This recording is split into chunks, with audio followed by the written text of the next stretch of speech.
What's up guys, and welcome back to another video on the Inside Spurs channel. Hope you're well. 2 for 2, look at that, flying now. Just a quick one today, talking about some transfers coming in. Got a few to talk about, and just give you a quick opinion on what I'm feeling about it. But yeah, let me know down below, out of these players, who do you want, who don't you want?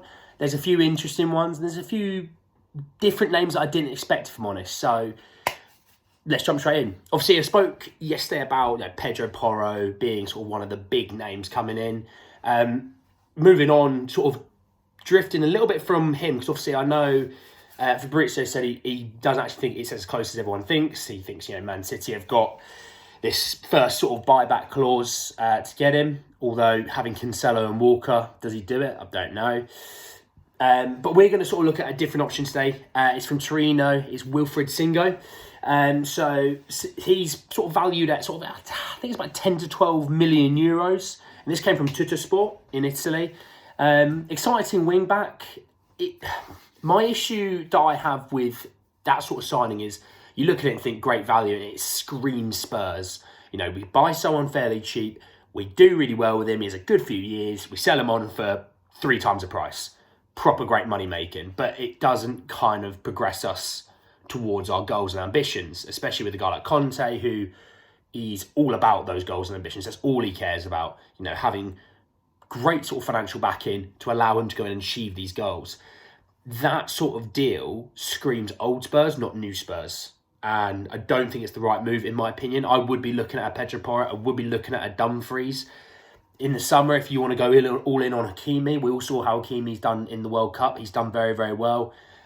He would suit Conte's system, obviously knowing it, as well as Dumfries knowing Conte's system. So, again, in reality, I've named sort of 4 players there.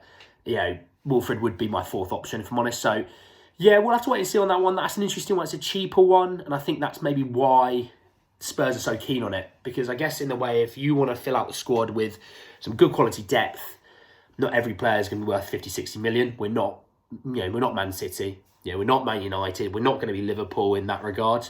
So maybe that's a sign that we fill out, and he's the backup right back for us in the summer to go off and get the Hakimi, or go and get a Dumfries in the summer, who is the big name, who is a top quality right wing back who suits the system. I don't know, but hopefully he's not just going to be the only answer, because I think we do need 2 if he's not going to be using Spence properly. So moving on to the next one. This one I'm umming and ahhing about, if I'm honest. And this came from Calcio Mercato again.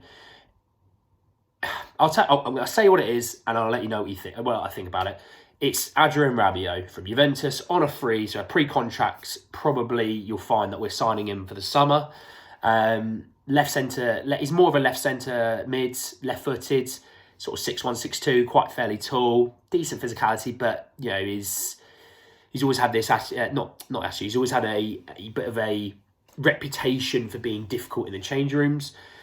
Haven't really heard as much when you're at Juventus, but speaking to a few Juventus fans, they say he doesn't really play 90 minutes at a high enough level consistently for it to be deemed worth it, and that's what I was told in the summer. For when he was linked to Man United. Look, he's probably going to be on about 200k a week. Yes, you're not paying him a transfer fee because he's free, but you're paying 200k a week. You're probably paying, I think it's his mum as his agent, you're probably paying her stupid money as well. I watched him against England and I didn't see it. I really didn't see it. I think England were miles better than France. Absolutely, should have won that game, but he didn't look at it. And, Henderson gave him problems. Rice gave him problems. Bellingham gave him massive problems. And to be honest, we'll probably see Bellingham in the Premier League next year. So I don't think he is a good enough level compared to what we already have with a Bentancur, with a Højbjerg, with a Basuma. I don't really see how he's a step up. And what we should be looking at is if we're going to go and get a central midfielder who is similar to what we already have, he needs to be a step up and not a mama's boy. All right, so not really too keen on that one, if I'm honest. We could be looking elsewhere for what we really need, which is a bit of creativity, especially in a 3-5-2 system. So moving sort of onto the 3-5-2 system. So this came from CM Journal. It's their Portuguese outlet. This comes, and we're talking about these creative players. So they have linked in 4, one of them being Malinovsky, but I'm going to drift away from him a little bit. So the 4 that he's linked with is Malinovsky, Mohamed Kudus from obviously the Eredivisie, okay, for Ajax. Alexis McAllister from Brighton, and the one that everyone thinks attacking midfielder, Premier League, James Maddison. So I'll start from what I've just sort of said. Maddison, for me, is the best of them all. I think it's evidence. The most informed man going into a World Cup who got 0 minutes. Southgate. Blows my mind how amazing he is. FYI, he needs to go. But moving on, I'm not going to bog myself down with that. Maddison is, in my opinion, the one that's most clear in a 3-5-2 where, yes, you need to be able to work a bit defensively, but I think you can get coached that in terms of Maddison's game. He can play off the right. He could probably play off the left in a 3-4-3 if he really wanted to go like that as well. Brilliant with dead ball, set piece sort of routines, be it from the corner, and obviously from free kicks. Would cost a lot, but obviously helps the English quota. It's one of those ones, but you're probably looking minimum 50-60 million, especially the way he's played the last few months. McAllister would suit the 3-4-3 and the 3-5-2. He's a creative spark, but obviously he's played sort of more centrally, I'd say, behind certain players or playing in a three-man midfield. Look, he's popped up with a fair few goals this year. He is a good player. Again, Brighton notoriously overpriced a few of their players, so would he be deemed value for money, if you know what I mean? I've got a feeling they probably want 60-odd million, and he's not worth that, if I'm honest. He's just not. If we're looking maximum 40, then we'll have a conversation. Sort of the Basuma area, we'll have a conversation, but I think anything more than that, not for me. I think we could look at spending that money on a real top quality central midfielder who is already at that level of being absolutely clear of what we already have. So, Mohamed Kudus. Now, Mohamed Kudus is a bit of a different player compared to those two.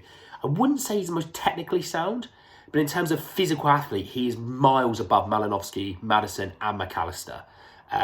Quick, can play on the wings, probably play him up front if you really needed to. He's a real specimen. We don't really have that. That's the only thing I think I'm interested in by Kudus, because we don't have that. We have a Kulusevski who's technical. We have Son who quick, but as he's getting older, becoming more technical. Kane obviously technical. I wouldn't say Richarlison's rip-roaring pace, but he's smart. Kudus is rip-roaring pace. So I wouldn't be too against him, actually. But, I'd take Maddison out of them all. But Kudus, I'm intrigued by, and McAllister, if the value is there, then why not? But they'll probably go for Malinovsky because he's cheap. That's Spurs. We are cheap, okay? But anyway, just a short one today, guys. Hope we're all well. Hope we're wrapping up one. Please stay safe out there, okay? It is cold. It's cold where I am. I think it's the wind temperature makes it feel like -7, so it is cold. Anyway, that's enough for me. Guys, those pillars I always talk about. Like, comment, subscribe, bell notification, all that jazz. We're 1 subscriber away from 50, which is mad, especially for someone who has barely posted. Look, I'll leave it to it, guys. Let me know what you think, and I'll see you all very, very soon. Take care, lads.